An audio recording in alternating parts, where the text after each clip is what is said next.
Hi folks at home, my name is Reesie and I'm here to show you some exercises and stretches that are going to help you prepare for your upcoming surf trip at Surf Amigas. So let's just get straight to it. Let's start with a pop-up. So we're going to lie flat on our bellies.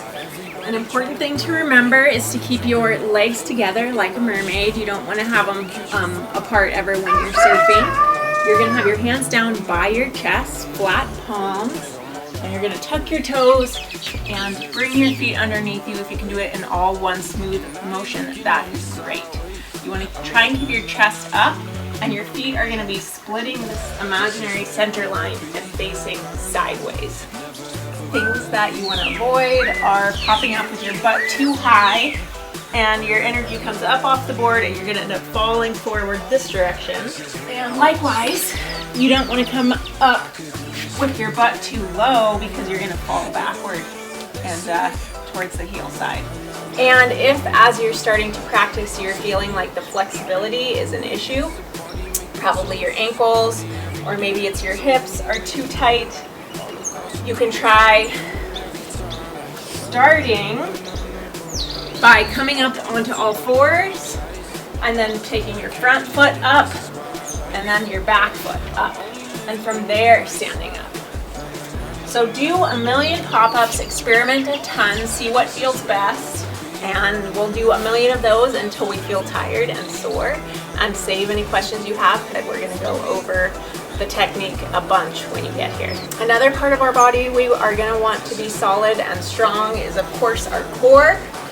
So you might want to try leaning back a bit, keep your belly engaged, pull your belly button toward your spine, take your arms like this, elbows out, and then we're going to twist from one side to the other.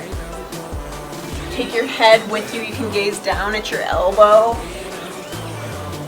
If you want to make this even harder, you can lift your legs up. And I'd suggest doing it until you're tired and then maybe 6 more after that. We are going to be doing a ton of paddling on our boards. So we want our low back, our upper back, and the back of our neck to be really strong. Those muscles are going to be firing a ton. So a great way to prepare yourself for that is again to come onto your belly, keep your legs together, and let's take our hands back behind us, and you're just gonna lift up as much as you can and squeeze your back. Squeeze everything in the back space, and you could set a timer for a minute and just squeeze as hard as you can, and then let go and shake it out after a minute. Or you could repeat that a few times, you could go up and down. It's really up to you. Another good variation that will be great for you is to keep your legs together, lift your upper body up by squeezing your back, and move your arms around like this, trying to keep your core straight. So that means engaging your abs. Surfing is a lot of upper body strength, so we want to have strong arms and shoulders. A great way to prepare is to just do some classic push-ups. So if starting on your knees is where you're at, that's totally fine. You want to have a long spine, keep your butt in line so you have a long diagonal from your kneecaps to the top of your head, and then pushing down and up. If it starts even smaller than that, you can't go all the way down. Start wherever you're at, because if you're feeling tired, it's a good sign that you're doing some good work. If you want, you can try to keep your elbows in, and then you can turn your hands in a little bit and do elbows out a few times too. If you're already super strong, do a bunch of push-ups, classic style. Try not to cheat, it's hard. So that means, again, that the butt is in line from this time it would be your heels to the top of your head. And let's try and keep our elbows in.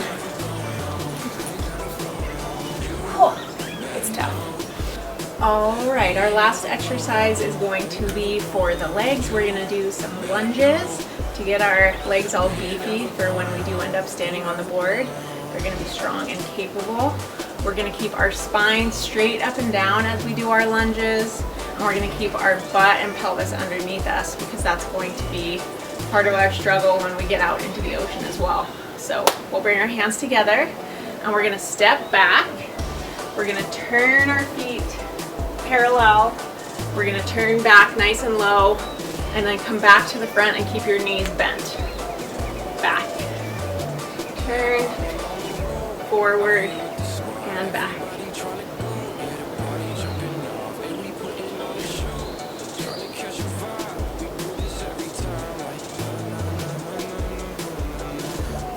All right, we've worked out. Now we get to stretch and cool down a bit. Let's start by getting our ankles, knees, and hip flexors nice and greased up. And a great way to do that is just a classic squat. So I like to do it where I let my head relax and I round my spine. If you are super flexible in the ankles and it's fine for you to be back with your heels down, you still want to come forward so you're getting that extra ankle stretch, because flexible ankles really does come in handy when you're surfing. And feel free to be fluid, to move around a little bit. It doesn't have to be stagnant. You can explore your range of motion. You could do the more classic yogi straight up spine if you like. Everything's legal. I personally like to do it more in a ball, kind of golem style. So really a nice fluid and strong back is a great thing in surf. So I would recommend a nice long seal. You could start by trying to lift up with your hands on the ground. If you're finding that yucky pinch feeling in the low back where your lumbar spine meets your sacrum, you might enjoy this stretch even more with your feet wide. I like to let my shoulders come up, so I'm really hammocking in my spine and getting a big stretch in the belly and also working my arch in the back. Another way to make this less intense, if you don't have a naturally super bendy back, is to move your hands out in front of you and wide. Totally fine. If you do have a super bendy back, you might want to bring them really close to your hips and bring your feet together. Please do what your body wants and needs, obviously. That might even mean if you feel a stretch and some action happening in Sphinx, that this is a good place to hang out as well. Just like if we were sitting in a chair or on the airplane, which you'll be doing on your way here, sitting on our board really works our hip flexors. They're constantly firing to keep us balanced on the water. So to stretch our hip flexors, I enjoy the best a low lunge. I let my back knee rest on the ground, and I think of letting everything relax and soften so I'm really getting the most range of motion I can in my joints. Some of you might enjoy coming a little bit farther and adding an ankle stretch. Some of you might enjoy being a little further back. If this doesn't hurt your knee, I think it's fine.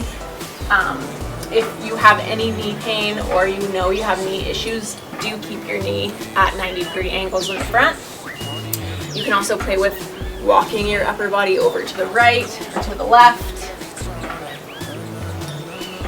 Any movements that you find make it more enjoyable and juicy, the stretch that's happening in your hip flexor, are totally legitimate and you should probably do them. I sometimes sit in this shape for 5 minutes. I'll set the timer. A lot of people hate that and won't do it, but if you want to, it's a great idea. Or you could do 1 minute, you could just follow your intuition and stay as long as feels good, or you'll start to feel things kind of melting away after a while. Our last pose is shoelace, and it's for the glute and IT band of whichever leg is on top. You're gonna stack your shins if you're flexible enough, and let yourself fall forward nice and slow. If you have tighter hips, you can try anywhere in between of overcrossing and opening wide and letting yourself fall forward. If you aren't getting very far forward, that is totally normal. You can grab a block and settle your forehead on the block. Maybe it makes more sense for it to be over here. If all of those variations are not working for you, your hips are super tight, you can turn sideways on your mat, lie on your back, cross your right leg over your left thigh, and just bring that whole shape in towards your chest. And it's going to be a way mellower version of getting the same target area. So when you're doing this pose, you want your muscles to be totally relaxed. Just let everything go, sink into it. I set the timer for 5 minutes. That might seem extreme to you. You don't have to do that. You could set the timer anywhere between 1 and 5 minutes, or you could just follow your body. All right, thanks for watching and good luck, and we'll see you soon. We'll surf together in the warm water. Can't wait.